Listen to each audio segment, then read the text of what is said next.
ค่อยมักสถานที่นี้ I like this place I like this place มันงามแฮง It's so beautiful It's so beautiful ค่อยอยากถ่ายรูป I want to take a photo I want to take a photo ค่อยอยากได้อันนี้ I want this I want this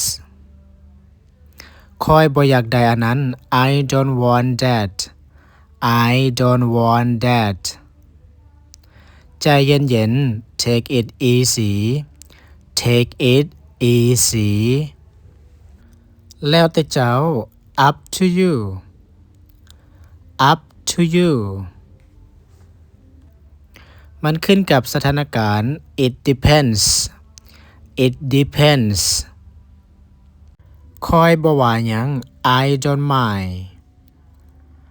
I don't mind ค่อยสับสน I am confused I am confused โอเคสำหรับผู้ใดที่ว่าอยากฝึกเว้าภาษาอังกฤษด้วยตัวเองอาจารย์แนะนำปึ้มนี้เด้อปึ้มนี้จะเป็นปึ้มฝึกเว้าในชีวิตประจำวันเลยราคาเพียงแต่ 199,000 กีบเด้อเดี๋ยวเรามาเปิดเบิ่งทางในของปึ้มว่าเป็นประมาณใดนะอาจารย์แถมเคล็ดลับแถมนักเรียนฟรีอีกแล้วในปึ้มตัวนี้เนาะน่าจะเป็นประมาณนี้เนาะจะเฮ็ดเป็นตารางเนาะแบบนี้ให้ทุกคนแบบอ่านง่ายสบายตาคือตัวนี้จะเปลี่ยนภาษาอังกฤษเนาะตัวนี้จะเป็นคำอ่านแล้วก็ตัวนี้จะเป็นคำแปลเนาะตัวอย่างว่าใจเย็นก่อนเด้อ be patient เนาะ be patient นะเท่านี้ก่อนเด้อแม่น bye for now bye for now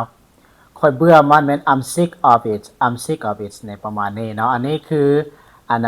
ตัวอย่างของปึ้มทางในของปึ้มเด้อถือว่าทุกคนอยากฝึกแล้วแม่นเรียนจากปึ้มตัวนี้เนาะมันจะมีหลากหลายอย่างแบบนี้เลยข้อๆเนาะ